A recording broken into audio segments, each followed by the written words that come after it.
then you can fully reconstruct this function. This means that you can find the exact minima with respect to this parameter. So by repeating these procedure for all parameters, then you can gradually minimize the cost function of your variational quantum algorithm. So actually, this is also quite simple. The function, actually, the expectation value of this parameterized quantum circuit is very simple sine function, and you can find the exact minimum. So let's compare these optimization methods for variational quantum algorithms. So basically, we use this benchmark task. Actually, this is the undo task. So initially, we choose some random unitary gates, and then the task here is to cancel this random unitary gate by using parameterized quantum circuit. So if you can nicely find the best parameter, then initial state is transformed to the initial state. So this means that if you do the measurement, then outcome have to be all 0. So if you do the measurement here in 0-1 basis, then you can get the fidelity of the this parameterized quantum state and this initially chosen random unitary and all 0 state. And then here we compare several optimization methods, including our proposal and the existing one.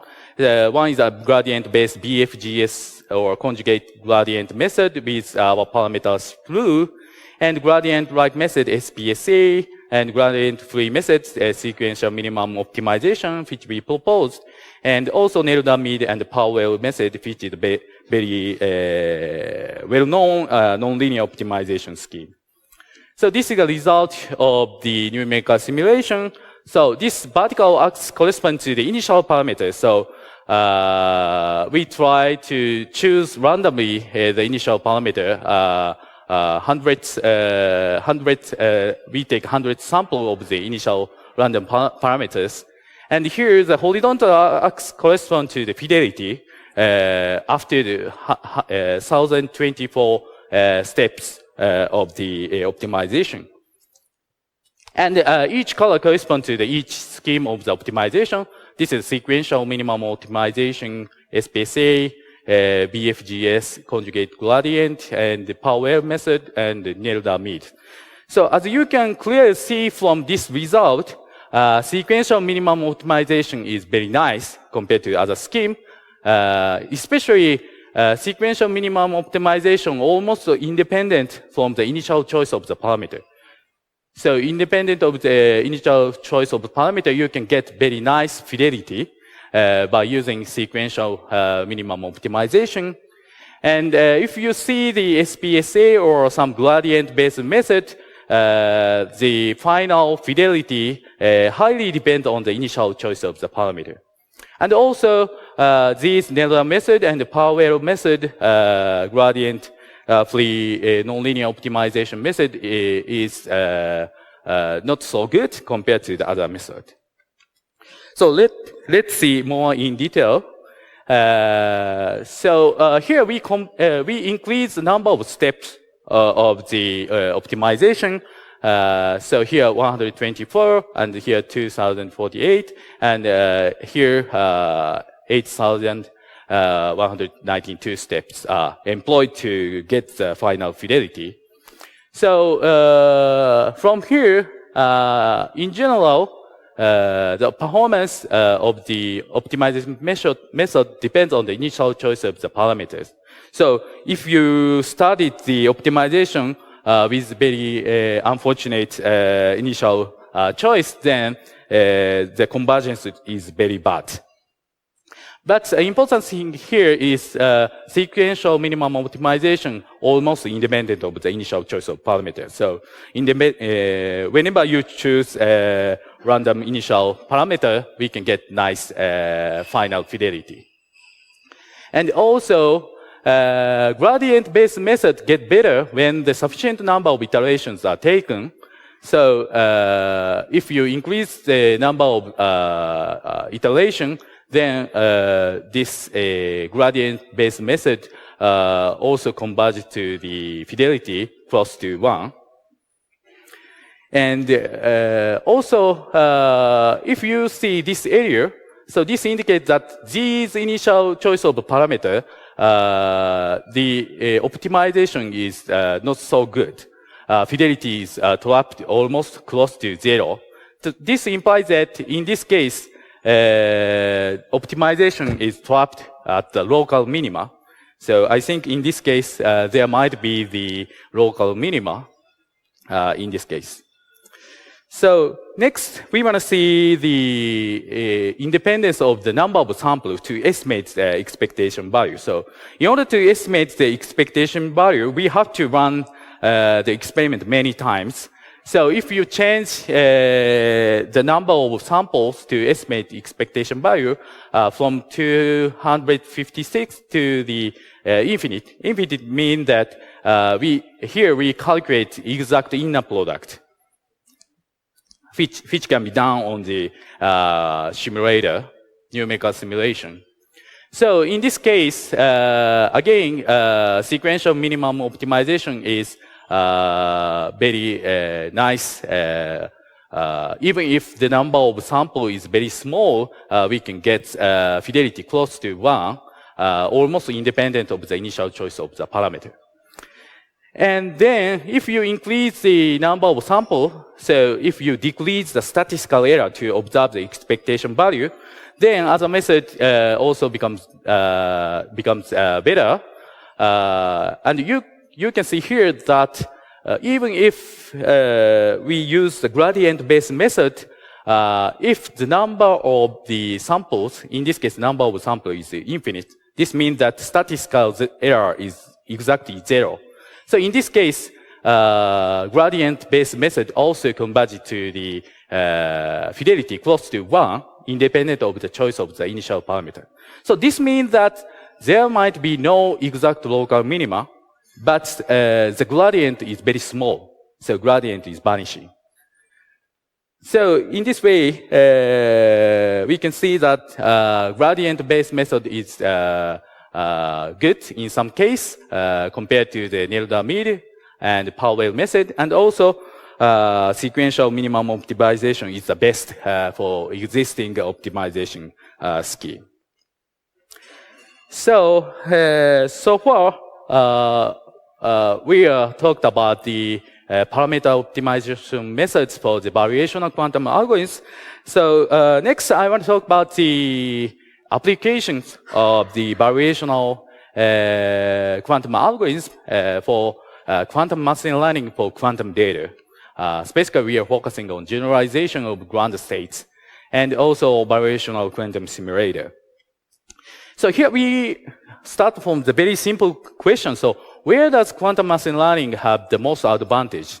So you know, machine learning is classical machine learning. Machine learning on the conventional classical computer is already very powerful and very cheap and easy to implement.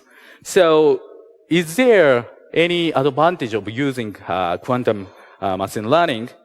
And the partial answer, hint to this question is provided by Preshko in last year. Actually, he said perhaps the most natural use case for quantum machine learning is to run patterns in quantum data. So if you have a set of quantum data, quantum states, and then if you want to classify that quantum state, or if you want to generalize that quantum state, then quantum machine learning would be better, because if you suppose you have a quantum state and you do the measurement and quantum tomography, then you can get some classical data from quantum state, but it's very tough. And we have to do exponentially many experiments on the quantum state to tomograph the whole quantum density operator. So that means that if you are allowed to access to the quantum states, set of quantum states or quantum data, then why not use quantum machine learning? So based on this hint, we apply quantum machine learning using variational quantum algorithm for the quantum chemistry and also quantum simulation. So our first idea is very simple. So generalization of ground states by using quantum machine learning. So basically, in quantum chemistry, we are interested to calculate the energy of molecule as a function of some parameter. Here, the parameter is something like the difference, separation between two atoms or angles of three atoms or something like that. So we have a parameter in Hamiltonian, and then we want to calculate the energy as a function of this parameter. And hopefully we want to calculate the minimum energy of this parameterized Hamiltonian. So the task here is generalize. Generalize generalize the ground state of this parameterized Hamiltonian. Of course, ground state is also parameterized by some atomic separation or distance between two atoms. So this parameter is fed into the quantum computer, and then we just learn the ground state of these given parameters, and also predict the ground state of given parameter by using this quantum machine learning setting. So actually, we perform some numerical simulation for the hydrogen molecule and H3 molecule. In this case, as a training data, we just do the variational quantum eigensolver, just 6 point. And then by using this 6 point as a input data set, then we can generalize whole this energy curve and also quantum state as a function of this atomic separation, atomic distance. So in this way, we can successfully, actually, this is the exact result, comparison between exact result and machine learning, quantum machine learning approach. And as you know, as you can see from this picture, we can successfully generalize the parameterized quantum state and the energy as a function of this atomic separation. So this is also the case for the H3. And you know, in the previous experiments to find this energy curve, people do the experiment so many times. But actually, in this case, we just do the 6 experiments.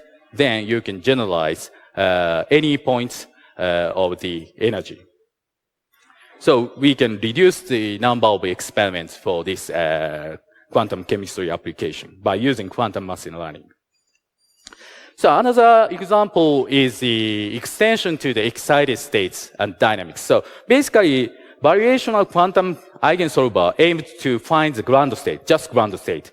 But in many cases, we are interested in the excited states and also the dynamics in the low energy subspace. So to do so, we generate a set of orthogonal parameterized quantum state. So in this case, the initial states of the quantum computer is actually the set of orthogonal states. So we fed set of orthogonal states, and here the task of learning is something like to find the parameter which realize that total energy becomes minimum. So which implies that if you find a nice parameter, then this unitary operator U transform initial orthogonal state to the low energy excited states. So this is the numerical simulation of this idea. So actually we choose random transverse Ising model as a test case, and here the number of qubit is 4.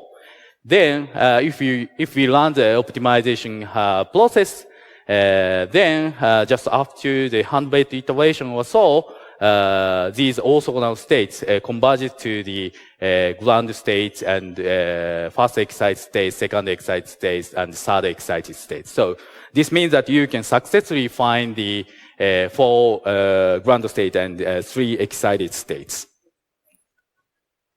And we can also apply this approach for some very simple molecule, hydride, helium hydride. Here we use the STO3G minimum base set. This is a very prototypical basis. And as you can see from this numerical result, we can successfully find the ground and the excited states of these molecules. And also, if we can find this low energy excited state, then by using that parameterized unitary, so if you can find the unitary operator which map to the orthogonal state to the low energy subspace, then by using this unitary, we can also simulate the dynamics within this low energy subspace. So actually, we simulate the dynamics of low energy subspace of the H2 hydrogen molecule. And actually, in this case, in this paper, we use actual quantum devices provided by Rigetti group. And we also do the error mitigation, and we can show that oscillation between coupled and anti-coupled orbitals. So throughout this numerical simulation, finally, we want to address that we use the very fast classical simulation framework, which we call QRAX. Actually, QRAX is developed from our group, and currently this is maintenance by the Kunasys, which is the Japanese quantum software venture company. And then, actually, this is open source quantum computer simulator, and actually, this is as far as I know, this is about the fastest quantum computer simulator. And if you compare QRAX and the Google Spark or QISkit Terra, QISkit R, and the Project Q from ETH or Q Sharp from Microsoft, then you can see that this QRAX is fastest, especially when the number of qubits is small, the QRAX is very fast. And also in our group, currently developing the GPU version of QRAX, and currently we are using Tesla V100, and we can accelerate the simulation by the factor of 10 or factor of 100. But anyway, it's time, so let's summarize this talk. So I talk about parameter optimization methods, and this is crucial for variational quantum algorithms, and sequential minimum optimization is best in the existing parameter optimization methods. And also, in many cases, we want to get gradient, we want to obtain gradient of parameterized quantum circuit, and which can be done by calculation the difference between the shifted expected value. This is very simple, but it's useful for many in many situations. And also, quantum machine learning would be useful for intrinsically quantum problems, of course, like generalization of parameterized quantum states, like the ground state as a function of atomic separation. Or quantum simulation of low energy subsets, if you can find the unitary operator which map to the initial orthogonal state to the low energy subspace, then you can easily simulate the dynamics within that local low energy subsystem. So this is a collaborator of the work we mentioned in this talk. So the collaborator from Tokyo University and from Osaka University, and also we are collaborating with the Kunasys, which is the, as I said, Japanese quantum software venture companies. And also, our project currently offering the open postdoc position on NISQ algorithm or quantum machine learning at University of Tokyo. So if you are interested, please contact me. So that's all. Thank you for your attention.